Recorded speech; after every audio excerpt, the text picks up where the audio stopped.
Sir తిరుగులేని భారత బ్రహ్మోస్ మిసైల్కి కౌంటర్గా పాక్ ఫతా 34 మిసైల్ని పరీక్షించింది. దీనిని బట్టి చూస్తే భారత బ్రహ్మోస్ ఆధిపత్యం పోయినట్లేనా? ఎస్ అండి. ఇప్పుడు భారత చేతిలో ఉన్న బ్రహ్మోస్ మిసైల్ అనేది ఇది supersonic missile 2.92 3 Mach speed తోటి వెళ్తుంది. ఈ మిసైల్ని అడ్డుకోవడం ప్రపంచంలో ఏ శక్తికి కూడా కుదరదు. అంతటి బ్రహ్మాస్త్రం ఇది. ఆల్మోస్ట్ బ్రహ్మోస్.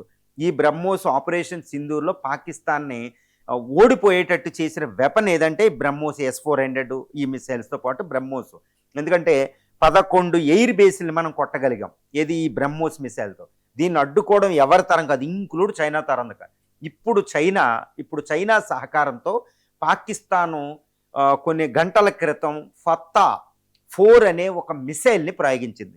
దీనిని ఇప్పుడు ఏంటంటే బ్రహ్మోస్ మిసైల్కి కౌంటర్, బ్రహ్మోస్ మిసైల్ని న్యూట్రల్ చేసే నల్లిఫై చేసే మిసైలు.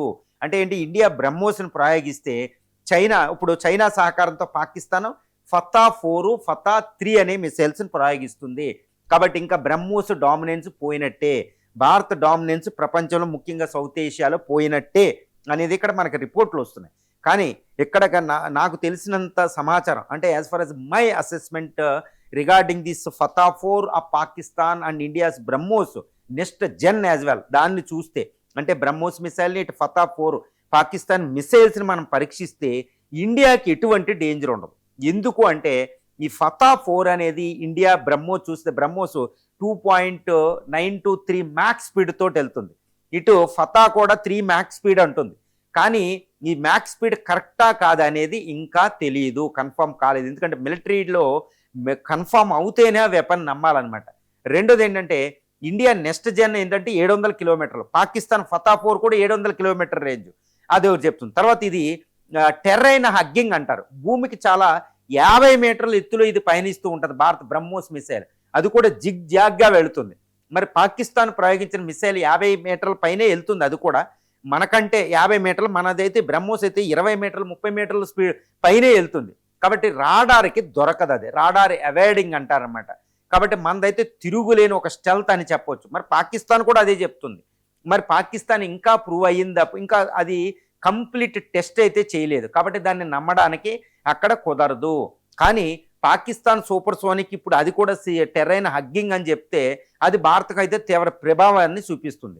మళ్ళీ ఇంకోటి ఏంటంటే మనం ఏంటంటే కన్వెన్షనల్ ఆల్రెడీ ఈ BrahMos missile war proven, battle proven weapon అంటారు. ఏదైనా ప్రపంచంలో వెపన్ తయారు చేయడం కాదండి, ఎన్ని యుద్ధాల్లో అది ఫైట్ చేసిందో చెప్పాలి. ఇప్పుడు బ్రహ్మోస్ ఆపరేషన్ సింధూర్లో తన యొక్క పోరాట సత్తాని నిరూపించుకుంది, ప్రపంచం వైపు చూపించింది. అందుకే ఆల్మోస్ట్ 30 కంట్రీలు దాన్ని దిగుమతి చేసుకోవడానికి రెడీ అవుతున్నారు. ఇప్పటికే ఫిలిప్పైన్స్కి ఇచ్చా, వియత్నాం కూడా మనం ఇవ్వబోతున్నాం. మరి ఇంతటి బ్యాటిల్లో తాను సామర్థ్యాన్ని నిరూపించుకున్న బ్రహ్మోస్ ఒక పక్కన అసలు ఇప్పుడే పరీక్ష నిలిపిన పాకిస్తాన్ ఇక్కడ. కాబట్టి పాకిస్తాన్ వెపన్ పూర్తి సామర్థ్యంతో పనిచేస్తుందని ఏ మాత్రం కూడా చెప్పరు. వారు ఎక్స్పర్ట్స్ ఎప్పుడు కూడా బ్యాటిల్ ప్రూవెన్ వెపన్ వైపే మొగ్గు చూపుతారు. కాబట్టి పాకిస్తాన్ తయారు చేసింది కేవలం సైకలాజికల్ ఎడ్జ్ కోసమే. పాకిస్తాన్కి అక్కడ కరెన్సీ అంటే అసిమ్మునీరు పరిస్థితి లేదు. మళ్ళీ భారత్తో యుద్ధానికి వెళ్తే నేను బ్రహ్మోస్ను అడ్డుకుంటాను అని పాకిస్తాన్కి చెప్పడమే. ఎందుకంటే బ్రహ్మోస్ని భారత్ ప్రయోగిస్తూ ఉంటే అప్పుడు అసిమ్మున్నీరు, పాకిస్తాన్ ప్రధాని Shehbaz Sharif, top most commanders అందరూ బంకర్లో దాక్కున్నారు. అందువల్ల బ్రహ్మోస్ అంటేనే ఇప్పుడు పాకిస్తాన్కి భయం. కాబట్టి బ్రహ్మోస్కి నేను కౌంటర్ తయారు చేశాననేది అసిమ్మున్నీరు చెప్పుకోవాలి, షహబాజ్ షరీఫ్. కాబట్టి అది చెప్పుకోవడానికే కానీ యాక్చువల్గా మిలిటరీ యుద్ధానికంటూ వస్తే బ్రహ్మోస్ ముందు నిలబడడం పాకిస్తాన్ ఫతా 3 ఫతా 4కి అసంభవం అని చెప్పవచ్చు అనమాట. ఇక తర్వాత చాలా పెద్ద విషయం ఏంటంటే బ్రహ్మోస్కి తిరుగులేదని చెప్పడానికి యాక్చువల్గా పాకిస్తాన్కి ఇంత సామర్థ్యం లేదు ఈ మిసైల్ తయారు చేయడానికి. అంటే ఏంటి, చైనా తయారు చేసిన YJ-62 లేదా C-101 అనే మిసైల్స్ని దాన్ని తెచ్చుకుని దానికి ఇది కోటింగ్ వేసుకుని పాకిస్తాన్ ఫతా అని పేరు పెట్టుకుంది. అది పాకిస్తాన్కి అలవాటే. నొడాంగని తెచ్చుకుని ఉత్తర కొరియా నుంచి ఈ యొక్క షహీను, తర్వాత వీడు గోరి అనే మిసైల్స్ పెట్టుకున్నది. ఇది ఎప్పుడు పాకిస్తాన్కి అలవాటే. కాబట్టి దానికి సామర్థ్యం చైనా నుంచి YJ-62 మిసైల్ తెచ్చుకుంటే బ్రహ్మోస్లు భారతదేశంలో కొన్ని వేల మిసైల్ తయారు చేస్తున్నాం. అది ఎక్కడ, ఇప్పుడు హైదరాబాద్ నుంచి, BDL నుంచి, లక్నో నుంచి ఎక్కడ ఎన్నో కాంప్లెక్స్లు కట్టేసాం. కొన్ని వేల మిసైల్ తయారు చేసే కెపాసిటీ ఉంది. కానీ చైనా నుంచి తెచ్చుకుని పాకిస్తాను భారత్ తయారు చేసేంత వెపన్స్ అది తయారు చేయలేరు. కాబట్టి యుద్ధంలో భారత్ బ్రహ్మోస్ ముందు పాకిస్తాన్ నిలబడడం అనేది అసంభవం. రెండోది ఏంటంటే బ్రహ్మోస్ అనేది ఎయిర్ ఫోర్సు ఏది సుఖోయ్ 30 MKI నుంచి ప్రయోగించగలుగుతాం. తర్వాత బ్రహ్మోస్ ఎన్జే నెక్స్ట్ జనరేషన్ అనేది మనం దీన్ని మనం తయారు చేస్తున్న తేజస్ 1 తేజస్ మార్క్ 2 నుంచి కూడా ప్రయోగించగలుగుతాం. తర్వాత రఫేల్ నుంచి ప్రయోగించగలుగుతాం. తర్వాత ఎయిర్ నుంచి, తర్వాత యాంటీ షిప్ నుంచి ప్రయోగించగలుగుతాం. ల్యాండ్ బేస్డ్ 3 రేంజ్ల్లో అది పనిచేస్తుంది. కానీ పాకిస్తాన్ తయారు చేసింది కేవలం ల్యాండ్ బేస్డ్ మాత్రమే. షిప్పుల నుంచి అది ప్రయోగించలేరు. ఎయిర్ ఫోర్స్ నుంచి అది ఇంకా తయారవడానికి చాలా సంవత్సరాలు పడుతుంది.